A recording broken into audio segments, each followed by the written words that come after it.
Okay, we are welcoming you to the American Space Museum and Facebook Live with our special event with astronaut artist and wonderful Earthling, Nicole Stott. Say hello, Nicole. Hello, Nicole, Nicole. you're coming to us from St. Petersburg? I am, yes, right across Good, the good. state. She's on the other side of the state. And we certainly welcome whom? We welcome everybody to the American Space Museum and want you to know, because we know we have a lot of new listeners, probably some of you are new to us because of our celebrity that we're so welcome to have today. But we welcome you where for 20 years our nonprofit foundation, the U.S. Space Walk of Fame, has been preserving the birth of the American space age and igniting the future minds of the next generation. And that's one reason why we have Nicole here, because she's on the forefront of her passion after being an astronaut, and that is art, and using art in science and art for healing. And we're going to talk a little bit, a lot about that with her. And welcome, Nicole. We're glad to have you again. Nicole, I got to give you a little bit of an introduction. She was born in Albany, but you're a Florida girl raised in Clearwater, correct? Yep. And we're going to talk about your career, but one of the things I wanted to come out of the chute with is today is the 45th anniversary of this mission, the first international mission, where 45 years ago, were orbiting the Earth and met in a big handshake that was to bring on international relationships. And here we have with us Nicole Stott, who was a participant of the international relationship, spending over 100 days on the International Space Station. And today, she's got her colleagues up there, 3 Americans, but 2 Russians, working there. They worked very hard today on a spacewalk to get those batteries, new batteries up there. And so Nicole is star-crossed with one of the astronauts 45 years ago, Alexei Leonov, who was the first artist in space. And Nicole, you are the first watercolor artist in space. Tell us a little bit about this day in history and what it means to you, and what you know about Alexei Leonov, your star-crossed artist. Well, when I think about the Apollo-Soyuz test program, I guess that's the official name for it, where these 2 spacecraft joined up and docked in space, I think it's so much bigger than that. I mean, it was definitely a technical challenge because, you know, these 2 countries that weren't necessarily getting along all that well otherwise were coming together to do something technically challenging that they worked to do.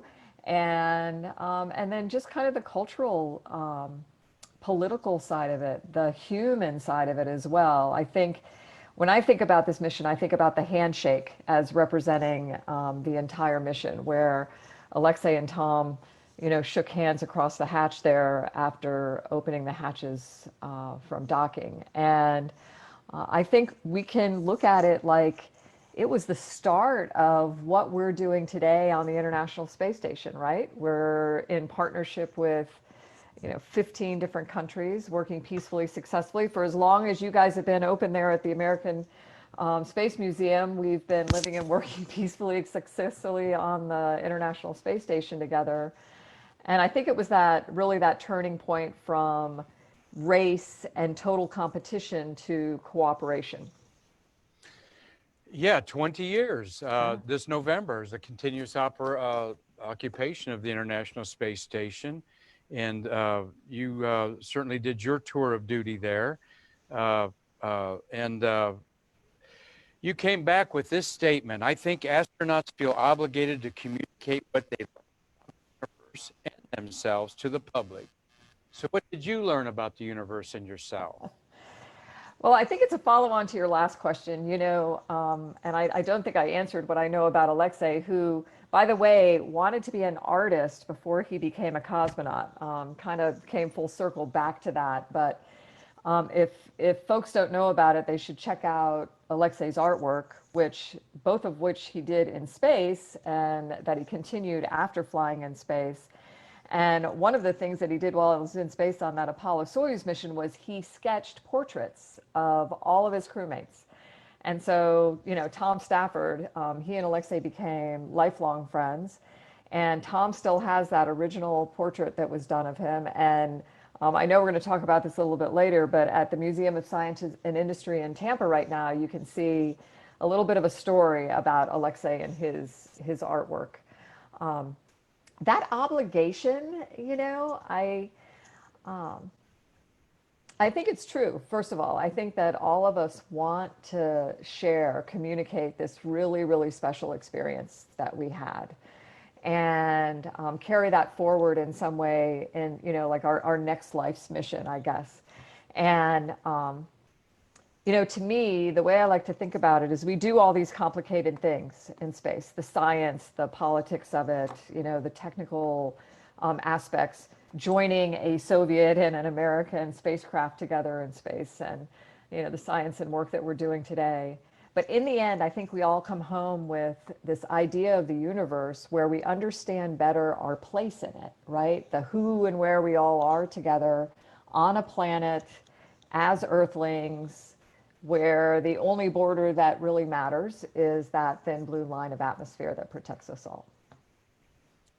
Yeah. Wonderful. Speaking more about the General Tom Stafford, here's a picture of that crew, Marty, that Vance Brand. We talked about them yesterday, and Vance Brand actually came in and paid a senior citizen buck a couple years ago, looked around and left the museum and left a note for Charlie Mars, our father, who was responsible for getting you here to talk to us, Nicole. What a guy Vance Brand is. And we had some friends that saw General Tom Stafford 2 days ago and took him some masks. And they So Sister Jean Wright, you may have met her. Jean Wright made some masks for the general, and they had pictures of him.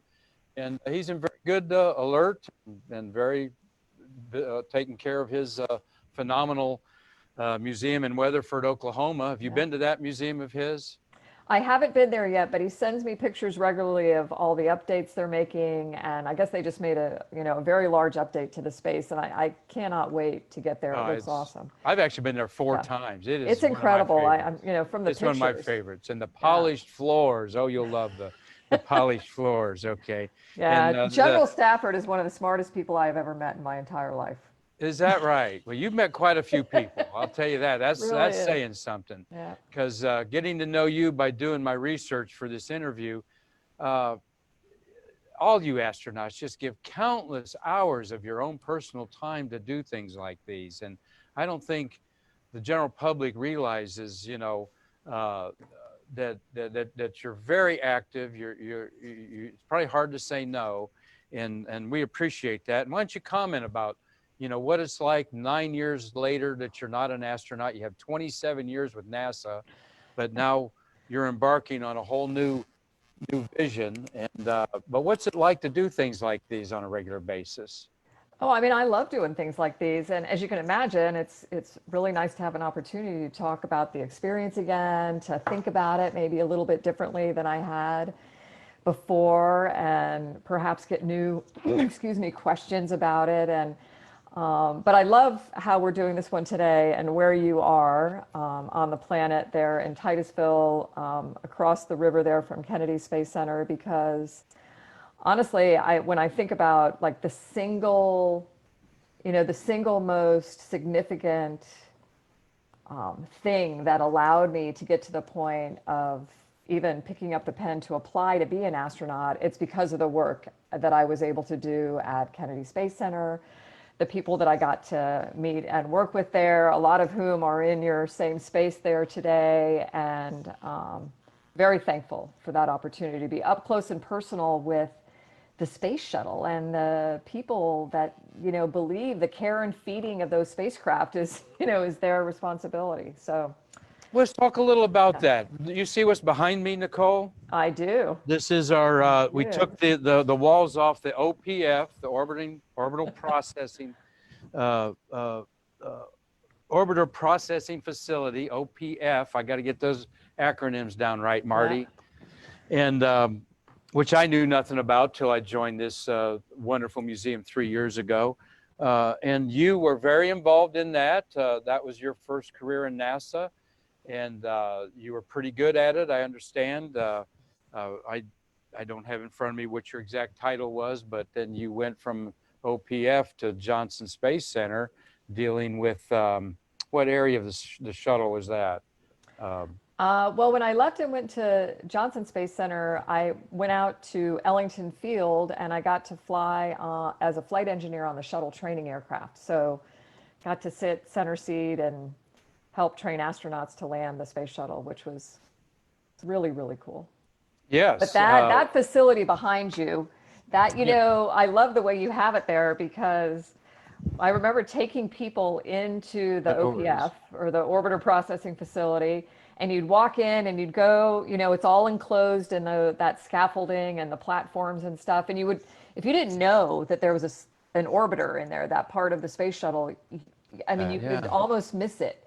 And we would always walk people out into the middle of the hangar underneath the vehicle, What? and they'd ask Yeah, where, you know, where's the shuttle? I'm throwing. And we'd Yeah. have them look up, and it'd be like, oh my gosh, you know, been in this facility with it the whole time. Yeah, that's what some Very, of the very people cool. said. There's a black ceiling, and you realize it's the belly of the shuttle. That's your ceiling. Am I Yeah. right? Incredible play. I mean, you know, I think every job, no matter what it is, even if it's the thing you dreamed about your entire life, there's always going to be kind of not the greatest days and stuff.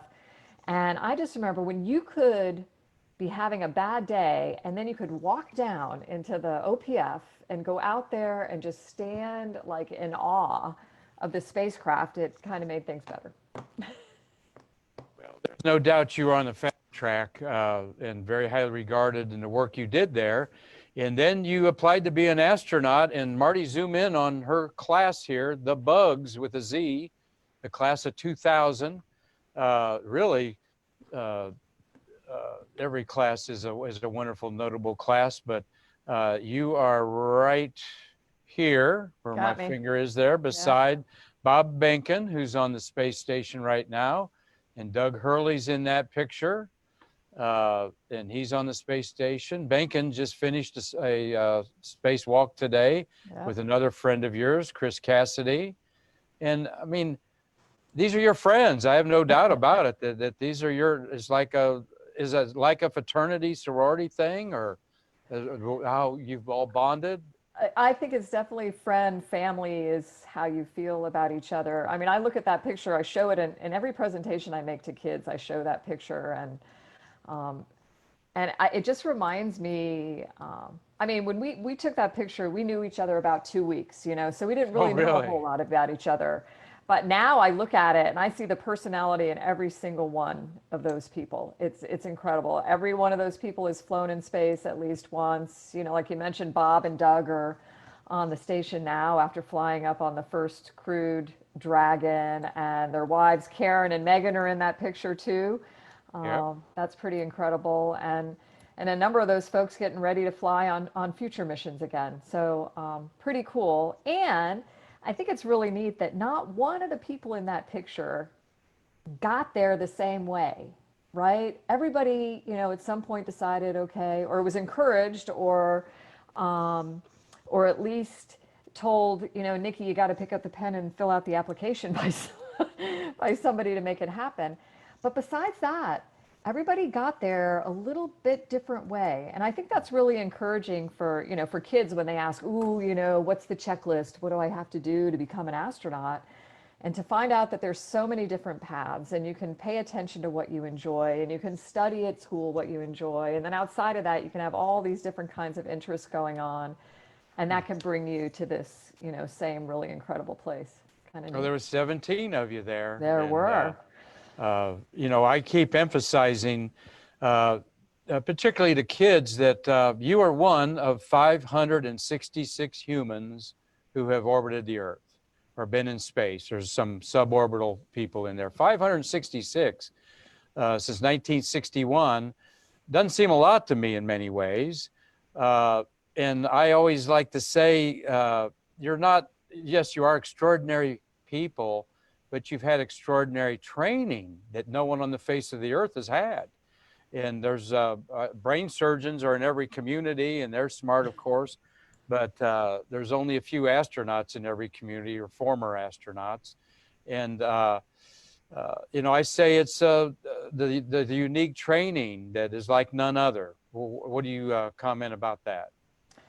Well, I mean, I remember interviewing, you know, both times that I interviewed for astronaut selection. And when they bring you in, you don't just come by yourself to Houston and sit with the, you know, the interview selection team. You come as a group of 20 people that they're bringing in at a time, you know, of the 100 or so that they're going to interview to select people from. And you're with this group. I remember both times thinking, okay, Nikki, you don't stand a chance, but you know, enjoy this. You're meeting these really extraordinary people, and you know, the whole process is fun. But I looked around me, and quite honestly, every single one of those 20 people qualified for the job, or they wouldn't have brought us there, right? Mm-hmm. You know, perhaps there was something in the way we answered a question or how we engaged in, you know, in conversation or whatever that, you know, had us stand up out in some way from that group. I don't know. But there are so many, you know, I just honestly believe there are so many people that are qualified to do this job.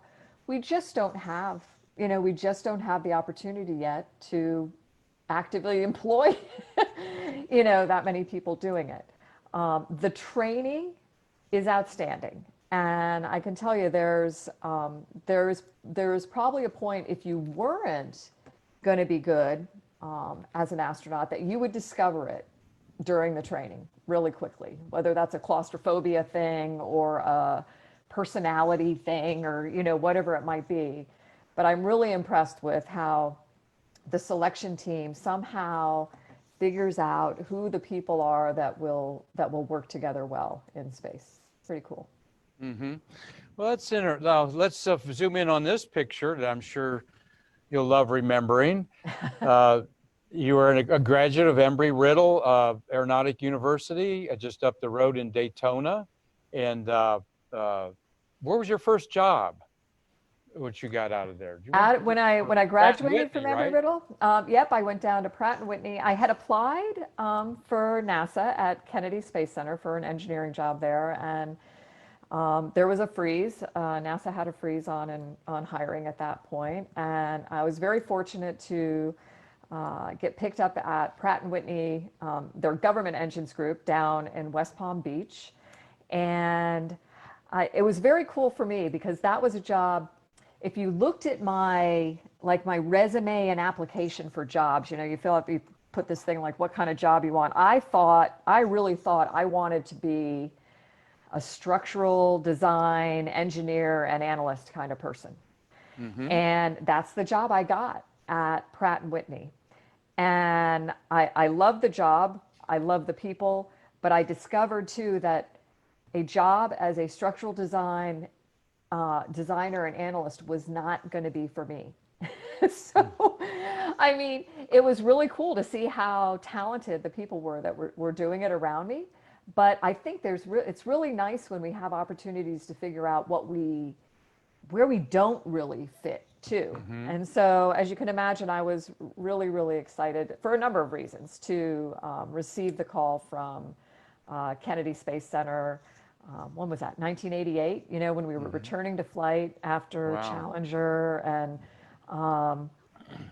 yeah, and coming into work with this young group of engineers that were Mm-hmm. getting hired on, and you know, you'll know people like, you know, these are some of my favorite people on and off the planet. It's like Jay Honeycutt and Bob Mm-hmm. Seek and Tip Talone and Mike McCulley and these folks that, you know, we got to work with and learn from. You know, Mike Oh, good. Leinbach, I think we got a Yeah. picture of him later. But Embry-Riddle was another one of those starting points for me. And, you know, I love that it's right up the road from the Space Center. And You were on the board of directors for a while and very active, and of yeah, course one of their proud alums up there, and six kind of an astronaut interesting. alumni. Yeah, six astronaut alumni from Embry-Riddle, Uh, which is kind of fun. Instead of traditional college, you know, university or through the military thing, this is kind of an interesting aspect that you come through as a a very specific college. Yeah, and Uh, I think that's something that, Not a trade school college, but in a no, I mean, way. it's a university. Aeronautical engineering is what I studied, and totally qualifies for, astronaut selection, thankfully. At the time I wasn't thinking about that. Hmm. And I mean, I just wanted to know how things fly. And Hmm. for me, it was like, man, if you want to know, eventually it's kind of like, oh, wow, if you want to know how airplanes fly, why Hmm. would you not want to know how rocket ships fly when you have this place right down the road that's launching them? And yeah, that picture reminds me how cool it was to be able to go to space and to actually be able to share it with the people that you care about, to bring some little tokeny kind of thing to the space station with you that you can help, use to connect the mission, to the people who helped you get there too. Here's a corny astronaut question. This photograph, is that a day that, I mean, photographs take us back to a moment in time and you remember. Is that a picture that you remember? Oh, that morning I had to fix the toilet on the shuttle and I had to take pictures of the Mozambique dust storm, and because those are routine things you did, right? Yeah, I Is that a mean, day that you remember specifically in your career in space? I do remember specifically doing those photos with with the Embry-Riddle memorabilia. I mean, all of us, had things with us that we tried over the mission. I was there for 3 months on that flight. So over that time, I tried to divvy out all this stuff that I had, which wasn't a lot. I mean, it was like a little duffel bag full of stuff, but Hmm. I tried to spread it across the mission to, make sure I took a picture with it or something. And Yeah, I saw a Bob little Thirsk, pennant in the cupola too yeah. that you had in there. I mean, Marty Bob Winkle. Thirsk, I remember Bob Thirsk taking these pictures for me, Oh, and I floated away and got the other stuff and brought it back, and Bob's the one cool. who took the pic. Yeah, Bob is an excellent photographer. Uh, uh, and Drew, uh, help me with Drew's last name. Also an Boystel. Embry-Riddle graduate, right? Oh, no, Al Drew. The Al, Drew- Alvin. Al Al Drew. Drew. Okay. And you guys were in space at the same time. We were the first time two of the six Embry-Riddle astronauts were in space together. Yes. Neat, neat. Yeah. Our cameraman's Marty Winkle, if I haven't mentioned. And Marty, do we have any questions for Nicole Stott? Please put one on there if you've got any. But we're going to segue into something that's close to her heart. I know I'm going to show one more space picture. Also, I'm going to have a sip of Tang in your honor here. Okay, We do always it. keep Tang. Marty, there's my Tang. And we Healthiest thing always on the keep some in planet. the Yeah. museum for our guests. So um, That's there Mr. is Mike Mike. Leinbach, your launch director. Yes, And this Michael. is, tell us a little bit about that picture and about this wonderful man. So yeah, Mike. I mean, when I started at Kennedy Space Center, I think Mike was in the test direct. It had started in the test director office. He wasn't a launch director yet, but by the time I flew, he was. And this was after landing, right after getting off the shuttle onto the runway, after the final flight of Discovery, and Mike was there to greet us, and we had this little banner that he had brought out, and we of course signed it and stuff. But it was just so cool to see him and other familiar faces on the runway. It's kind of weird. You think about it, you land and you're like, man, an hour ago I was in space. Yeah. It's really kind of surreal, and that gets tempered a little bit when you walk out and you're adjusting to gravity, and there's familiar faces there to greet you. Yeah. Well, and I'm sure a lot of familiar faces pop up all over in your life Yeah. that remind you of this. Yeah.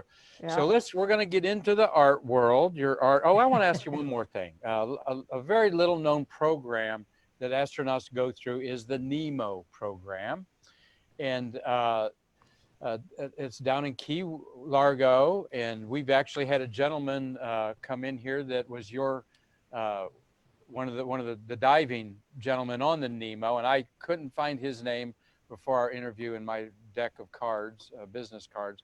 But tell us about NEMO and you setting the record of 18 days in this facility.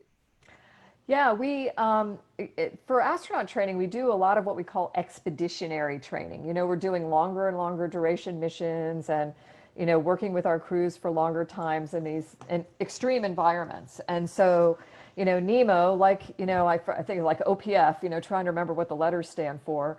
Nautical, I'll bet. There's an acronyms. Well, you'd think, but it's embedded. And one of those embedded acronyms. So NEMO stands for the NASA Extreme Environment Mission Operations. Okay, It's all kind of right, very making good. the words match what you wanted the acronym to be. But so we go to these different places and we train together. And so this one just happens to be underwater. And there's this habitat about the size of a school bus, about the size of one of the modules on the space station that sits at about 60 feet underwater off the coast of Key Largo, like you mentioned. And the center of this stunning, marine reserve area. And yeah, we spent 18 days there training in similar ways to what we would do if we were living and working in space. And of course, the environment is like perfectly analogous because, once you get down to 60 feet and you're down there for more than an hour, your body's so saturated with nitrogen, you can't just swim back up to the surface. So you have to deal with anything that happens to you. You pretty much have to deal with it right there at 60 feet, either out in the water or in the habitat itself. And we would go out and do surface exploration and, similar experiments and activities like we would do in space. And inside the habitat, we had telerobotic surgery experiments we were doing. We did a lot of the same kinds of things we would do for assessments of ourselves, both physically and psychologically and, things like that, that were very similar to what you would do on a space station. And it was absolutely, in my mind, it was absolutely the best kind of collective training experience for getting ready to go live and work in space. So we joke that, we get to go live and work in inner space to help us prepare to live and work in outer space. Yeah. Yeah, that kind of isolation would certainly let you know if you're adaptable for that environment. And how did this record 18 days come about? Well, the 18 days, so when we go live down there, we're living in what you call saturation, which is why you can't just swim to the surface. So we have all this nitrogen in our bodies. The way we live inside the habitat is at the 60-foot pressure. So it's kind of like you're in a facility where you turn the cup over and the air is inside. So it's still at the same pressure. And so that's called saturation. And on the Aquarius habitat, 18 days was the longest that any extended time that had been done in saturation on the habitat. So I don't know why someone says it's a world record. I never like to claim those, but it was the longest saturation thing that's ever been done on Aquarius, if that makes sense. Well, you have the record regardless, whether you want it or not, I guess.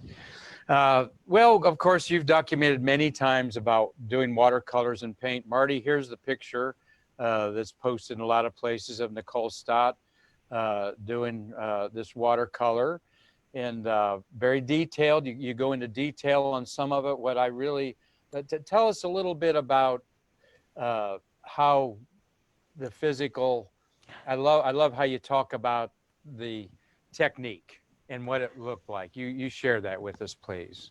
Yeah, that was pretty interesting to me. Here again, Bob Thirsk, Canadian astronaut Bob Thirsk was my photographer. Completely coincidental. This is the only picture I have of painting in space.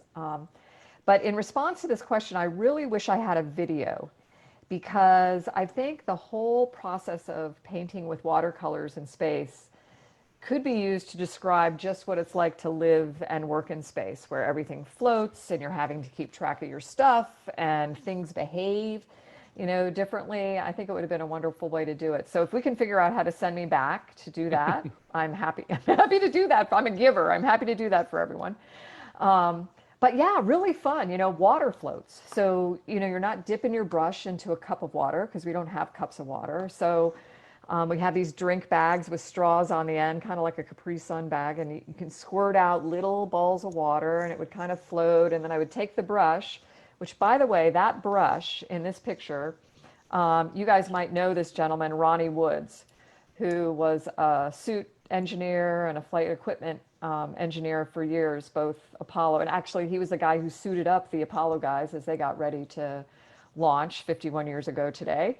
But that's his paintbrush because he's an amazing artist. And so I took that brush with me to space and used it to paint my watercolor. But you would squirt out the little ball of water, and then you'd go to like touch the ball with the brush, and before you'd even get the tip of the brush to the ball of water, it's like the water wanted to move over on the end of the brush, and then it was just kind of floating on the end, and then you'd take it down to the paint and mush it around, and then the colored ball of water wanted to move back to the brush. And then I found when you actually went to paint with it, you really weren't painting with the brush. You kind of had to just drag the colored water along the paper, because if you touch the brush to the paper, all the color just got sucked up into it at one time, which, I know, I mean, my painting's not that awesome to begin with, but just a bunch of sucked in water probably wouldn't have looked good. Yeah, you described it like seeing the colors in a little ball just scooting across there. Yeah. And it's like you weren't, just how you described it. I said, yeah, I wonder if there's a video of that, like a little ball with the color just scooting around on. I wish there was. Somebody will do one sometime. Well, we'll campaign to send you back. Thank you. Well, we're going. Let's. Marty, here's a beautiful picture that she's going to talk about. But as you come into it, I want to read a little thing about Nicole that's on one of her websites, Space for Art Foundation. We're going to segue to Nicole, and it says here that Nicole considers herself blessed to have had the opportunity to live and work in space and to have experienced the beauty of our planet from that incredible vantage point. She believes that sharing this perspective has the power to increase everyone's appreciation of and obligation to care for our home planet and each other. And through Nicole's artwork, she is wanting to promote amazing things seen every day in space that benefit us right here on Earth. And what I like about your new passion is that Nicole is generating widespread interest in the inspiration that comes so wonderfully through the integration of art and science, as well as healing. And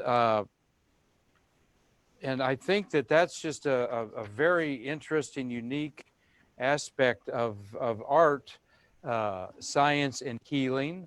And that's your passion. So tell us about the Space for Art Foundation. Marty, I've got, of course, her particulars over here that are there. If people want to see the website and get in touch with what Nicole's all about, that's what you're all about today. And boy, that as a photographer, artist myself, I'm all behind this. This is really, I think, outside the box. And just my final comment, till I let you go, you have definitely debunked my thinking of right brain, left brain. And why don't you share that with us too? Yeah, well, as far as like the art thing goes, I mean, it was interesting for me to ultimately kind of find this path, I think, leaving the astronaut world to move on to something new with the idea that I'd be sharing the experience, as part of whatever I was going to do. I wanted to be sharing that experience in hopefully a meaningful way. And my first thought was that, okay, I'm going to use my own art. I'm going to create my own artwork. I'm going to use, just like that picture of the wave that I did in space, I'm going to use these really stunning views that I had of our planet as my inspiration for my own artwork. And I'm going to get people who don't even know we have a space station to know we have one, and to understand how, everything we're doing there is ultimately about improving life on Earth. And I can tell you that started out, and it was working great. I was enjoying it, but I am so thankful to have been introduced to a couple people. One, a gentleman named Gordon Andrews out at Johnson Space Center, who's with the station program communications office, and another, Ian Sion, who is a wonderful artist and was the founder and director of the art and medicine program at the Pediatric Cancer Center at MD Anderson in Houston. And it's kind of funny because Ian, as an artist, proposed to Gordo and the folks at NASA. He's like, I really think it would be great if you sent me to space as the artist in residence on the space station. And we would do these projects with kids, and I got to hand it to him. I mean, he went for it, which is, I mean, you really got to give it to him. Yeah. And of course that, that wasn't going to happen in any, immediate kind of time frame. And when I found out about that, I'm like, dude, you're going to have to send me too, because I want to go do that as well. But we discovered, I'm a rambler. So long story short, Ian um, designed, I mean, he's the artistic genius behind these art spacesuits. We created the first two of them with just the children at MD Anderson. The third one, which is in that picture, and there's a flat version of it behind me, is called Unity. And that suit is created kind of in honor of the relationships we have on the International Space Station. And where Ian and I traveled to all the headquarters cities for the space station program. So we went to Moscow and Tokyo and Montreal and Cologne, Germany, and of course in Houston. And we painted with kids in hospitals there. And I rallied my astronaut and cosmonaut friends to come out and paint with us. And one of the other key players in this is our spacesuit company, ILC Dover. And dear friend now, Dave Graziosi, who's the chief engineer there for space stuff, who wanted to be involved with this and got ILC Dover involved. And ILC Dover is the one who quilts the children's artwork together into these beautiful suits. And that one you're seeing there is actually on the space station. I think Peggy Whitson is wearing it, that picture, and Jack Fisher is taking a picture of her Oh, wearing she's it. actually wearing, someone's Yeah, she's inside in of it. it. Yeah, Okay. so Peggy's inside of it on station there. And so it's incredible. We know that space exploration is inspirational, right? We all get it. But everybody else does too. And kids in particular really, really get the excitement and like just future thought that comes from space exploration. And so out of these spacesuits and other projects we've done with kids in, I think, like 50 countries, at least around the world now, in pediatric cancer centers, hospitals, and refugee centers, it's really, in the simplest way, like space-themed art therapy. And I've never experienced anything so inspirational myself, where I watch these kids just through the art and the conversation about space. They sit up straighter. They're thinking about their own futures. They're like separating themselves, kind of transcending the experience that they're going through at that point in time, which you hope is the worst thing they ever have to deal with in their entire lives. And they're able to use space and art to transcend that, think about their own futures, talk about the parallels between what they're going through and what I experienced as an astronaut. I mean, very deep kind of conversations. And then also they understand that this isn't just going to be their little piece of art that they walk away with. They're going to be contributing their artwork to become part of some, bigger, we call it like global community art piece, and that they'll see it in space in one way or another, either through an actual suit making it there, because we can never promise that anything can get to the space station. But we can send videos, we can send messages, and they can see their artwork there in that way too. And it's been a really amazing experience. And we hope to continue to grow it with continuing projects like this, but also facilitating like fellowships or scholarships for other art students or young professionals that want to develop their own art into some form of therapy and project, and perhaps fund some research associated with it too, and then continue to work with the kids ourselves on really cool. I mean, these suits are beautiful. Yeah. Is this still on station? No, that came back. I think it's on display now at MD Anderson in Houston. We're trying to figure out ways that we can get access to the suits so that we can take them back and show them to the kids around the world, and are hoping for that to happen. We do have our latest suit called Exploration is on display now at Mosey in Tampa, and that one was built again by ILC Dover. And that one is artwork from kids in like 53 countries. Really, really cool. Well, you know, you have a friend here at the American Space Museum, and because we think a lot like you do. Our director, who you know, Karen Conklin. Yep. We're all about STEAM and igniting the future of the next generation, and the art that you're doing. And I've seen pictures of you with the kids and stuff like that. It's something that I can see you're going to enjoy for a long, long time, and it does have impact. And bless you for doing that. Well, and you know, and I want to thank you for incorporating that into your, you know, your presentation and your curriculum and your activities that you do there at the museum. Because I don't know about other people, but I look behind you at that just even the scaffolding around a space shuttle orbiter, and I'm like, there's such creativity in that. You know, you're not just using some little pocket of your brain, and you're so right. I mean, you mentioned it before. I believe that there's, well, first of all, I want my son using his whole brain.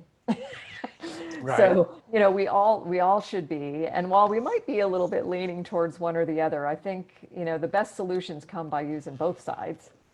And I think most technical people that you find, you will discover that there's quite a creative side going on there too. And I think it works the other way as well.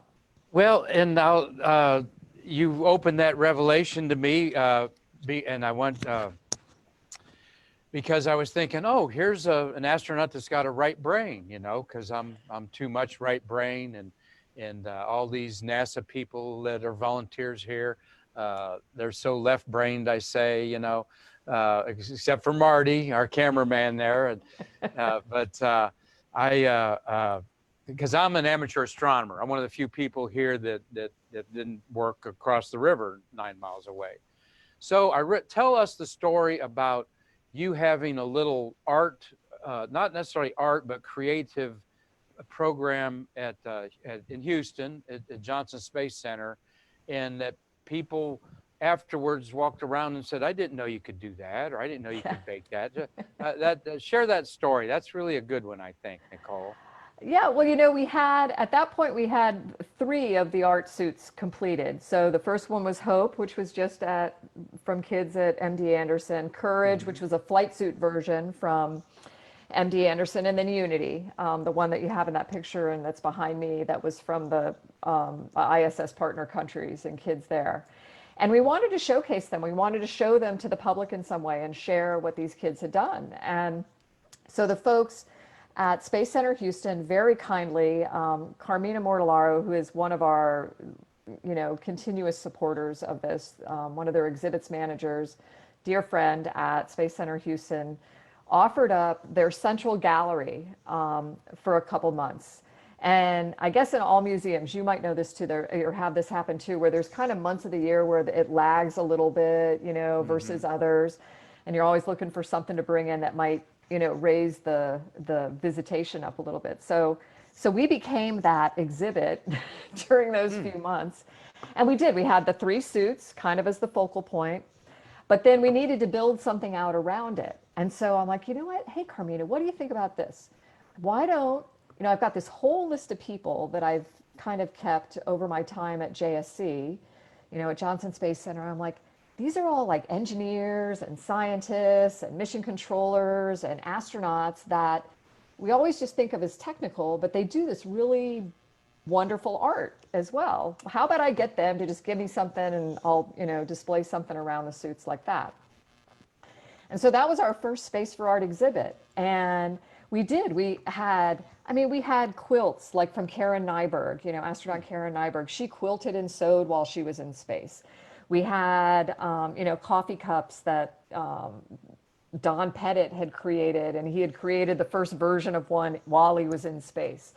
We had musical instruments, you know, like Ellen Ochoa's flute. You know, she played the flute while she was on Space Shuttle. And Kjell Lindgren's bagpipes, you know, that he had taken up this set of bagpipes. But, you know, then in addition to the astronauts' artwork, we had mission controllers who do this beautiful stained glass based on, you know, robotic operations, and wooden longboard skateboards, and, you know, any kind of doodles, these art that you could imagine. And we had all of them just give us a little like 2-sentence blurb on how does science art come together in your life. And there were really beautiful expressions of it, very different from all of them. But I think the thing you're referring to is I wouldn't call it stalking, Mm-hmm. but I spent a lot of time there while people were visiting because I was, living very close by. And I kind of follow around a little bit just to get a sense of people's impressions of things. And several times I witnessed where kids, they're like reading the information and they would say something to their parents like, well, I didn't think you could do science and art or art and science. And, and then they would have this little conversation about, yeah, you can do both and all that. And I thought that was so cool that, these kids would get it. And then I thought it was even neater that some of these people, the engineers, the scientists, the exercise physiologists, the mission controllers and astronauts, they'd been working together, some of them, for like 25 years. And they had no clue that the other one was a painter or a musician or a sculptor or whatever it was. I thought that was, I'm like, I'm sending you off to work better together now because you know that. Really, it is. I think so too, yeah. I think people need hobbies and vocations and stuff. Yeah, and you work with somebody, and then you find out that they're building ships in a bottle or something like that, and you go like, man, I can't believe that. So, well, I think that's wonderful, and debunking the right brain, left brain, and our wonderful resources of our NASA engineers and so forth in there. But we're going to go from there. We've had a great time talking to you, Nicole, and just so happy you're spending time with us. We're going to get into something fun here. That it's Super all Bowl, fun. those of you who aren't sports fans, and there's quite a few in this world that I'm in of space that don't care too much about football or baseball or whatever, the Super Bowl, you were in a very visible commercial for Oil of Olay, but they had a mission of giving money to tell us about that, and tell us about the fun of being in this ad. It was really, I mean, just to get back into a kind of spacesuit again was really fun. And I'll tell you, those costumes they make in Hollywood are really well done, really well done. Yeah. Oh. And the shuttle mock-up that they had was outstanding. I'm convinced it's one of the old trainers that somebody out there got. But it was, to me, I don't know that I ever would have seen myself in a Super Bowl commercial in general. That's Nicole right there. That's me. Look at the hair blowing. It's great. Yeah. Quite made up. But Olay was on. I mean, I thought about like Olay was on a mission, and they were using this as a way to speak to young women who to find a way to reach them, an interest in STEM and I'll say STEAM, and they set up a campaign where they were supporting an organization called Girls Who Code, which is great work with young women around the country, getting them into coding very early, and then that just kind of helps them discover and branch out into other areas of science and tech and engineering and math. And I think it was just a way to get women present for them through this other form of something like a Super Bowl commercial. Here's another picture of it, Marty. I thought that was a hilarious kind of 2001 Space Odyssey looking picture. Nicole's in the middle there, calm as can be, and the other two, actress and a comedian, they're kind of flipping out about whatever's going on in there. Yeah. And it's funny because people kind of, we're critical of that too. Oh, you're joking around. You're making the women. Oh, really? Yeah. You're making the women look silly. And I'm like, this is supposed to be humorous. It's supposed to be kind of taking the fun, with it. And it was never meant to be, demeaning to women in any way. It was meant to be engaging and fun and silly and yet supporting a really important cause as well. And you got your Screen Actors Guild card out of it, I imagine, right? IMDb, yes, I do. Right, you're on IMDb, right? Right. But that was good, and And A lot of fun. Was a lot of fun. it was a lot of fun. Yeah. Well, it was highly advertised ahead of time too, which is, Well, I thought good it for was NASA. great.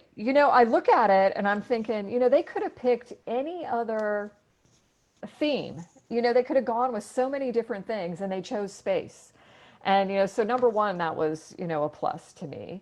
Ultimately it was a serious thing. It was about supporting, girls who code and getting young women interested. And, you know, uh, I've never been one that likes to stereotype anything. And as far as I'm concerned, the rocket ship doesn't care if you're a boy or girl. But young women need to see women doing things they think are, perhaps impossible. And so we need to be present that way for them. Well, That's an awesome picture. there's a picture of your last crew there Yeah. with your commander, Steve Lindsay, and pilot was Eric Bowe, Yeah. which somebody said Eric Bowe was the only astronaut in your class that didn't have sunglasses on. I know. Steve's We picture. remind him of that. And Al Drew Yep. is on the end over here, and he was went to up there at school with you. You guys didn't go to school together, did you? Or did you? No, we didn't. We didn't go to school together. I think he did the Air Force version. Tim Copra and Michael Barrett were all on there. And this was the Yeah. last flight of Discovery that you got to fly twice. And I mentioned here, the visitors of our museum, we run a 10-minute continuous loop of Discovery's final flight, STS-133. So we're always hearing Nicole in the background when she gets on the space station, laughing and everything on there. No. And then when they land, it's always, and the ship that has led the way time and time again, farewell Discovery. And it had to be emotional. This is the end of a complete era. We just 9 years ago, a couple weeks, was the last launch of STS-135, and we'll never ever see this again. And I don't even think in our lifetimes. Some of the astronauts have said they think it'll be 100 years before we build another reusable spaceship like this. So share with us the bonding with this crew, being at the end of your journey, and what it was like. Yeah, I look at that picture and it's and then we ended up having a crew swap or a crew change too. Remember we came out in November of 2010 was our original launch date and Copra was on our crew, right? Uh-huh. And we scrubbed, and we ended up launching early the next year. And in between that time, about a month before we launched, Tim very sadly fell on his bike and broke his hip. So broke his hip. Wow. it broke his hip, and so we ended up with Steve Bowen on our crew who actually flew. And it's kind of cool though. You look at that picture, the one you have there with Copra. 5 of those 6 crew members are from the Bug class of 2000. Oh. We made Steve an honorary Bug. And Okay. then Steve Bowen, when he joined us to fly, is also a Bug. So this is definitely the Bugs in space mission of all time, I think, where 5 of the 6 That's are Bugs. interesting. That's Yeah. neat. And I mean, we were originally assigned as the final flight of the program, and then fortunately we ended up with another flight on the manifest, which is 135, and then 134 delayed and ended up going between 33 and 35, kind of in the number order you'd expect, right? But I'll tell you, everybody was using this word bittersweet during that time frame, and I really struggled with that word. I just, in my mind, I kept thinking, this is bitter sad. Bitter sad. I'm trying to find what's the sweet part of it. And I know you've seen like that picture you showed with Mike Leinbach where we're standing on the runway. There's another picture out there, the kind of the classic where you do the shot where you're standing in front of the vehicle that's on the launch or on the runway, and you see it in the background. And I just remember we really struggled a lot with walking away, or I guess getting in the van and driving away that day. because you knew that, you know, the Discovery was rolling back to get ready to go to a museum. And it just, I don't know, it just didn't feel right because it performed beautifully the entire flight. I don't think we had the first like in-flight anomaly we had to work on. And I guess I think about it like, you know, that's kind of the way you'd want something to go out, you know, to roll off the runway on its own, you know, gear, strong, standing tall, you know, without any trouble. But, Well, that's an excellent point. Mike Leinbach has said many times at the end of the era for the shuttle that all the workers kept their focus and maintained their job and their integrity despite knowing that financially bad things were happening to some people at the end of the program and career-wise and so forth. And it is a yeah. tribute to the American space worker, how they did stay so focused on those final missions. Think about it out there in our visitors. You know that you're going to get fired in a year, but you have to still do this job perfectly. You know, how many want to go through that, right, Nicole? I'll tell you, it's incredible. I mean, and you know, you don't have to be an astronaut and realize it. I mean, you're talking about it here. This is, I mean, everybody I know and worked with and that I know is working out there now. I mean, it's kind of beyond a job. It's really, it's a passion thing. Really, I always use these words like care and feeding. I think everybody that's out there believes, like in their heart, that the care and feeding of those spacecraft is their responsibility, which ultimately means the people or the payload that flies on it will be, you know, in the best hands that it possibly can be. And those are the kind of people that are going to take it down to the last second doing their very best, even when they know that, you know, as soon as that vehicle rolls out of the OPF, you know, they won't have that job in the OPF anymore. It's amazing. It really is. Well, 9 years later, you certainly have found your niche, Nicole, and I think the world's going to be a better place for that. We're going to come to the end of our program. Marty, I see there's one question or one comment from Matt Cutshall, who's a museum friend. He calls Nicole the female Bob Ross, painting happy little trees in space. Now, I'm sure you probably heard that. I'll take that as a compliment. I will take that as a compliment. All right, good, good. But everybody, please do check out the Museum of Science and Industry at St. Petersburg. We've got the Nicole's information there, and Space for Art Foundation. Like our director and everybody here, we'd love to help you embrace that concept that you're working on there, and can't wait to see you over here on this side of the Space Coast. Nicole, is there anything that you'd like to share with our viewers out there that I haven't asked, or something that you feel important, that's a burning desire to share? I don't know, but I want to thank you for inviting me to participate today. I hope next time we could do it side by side there in the museum. And I'd really like to encourage people who haven't visited the museum.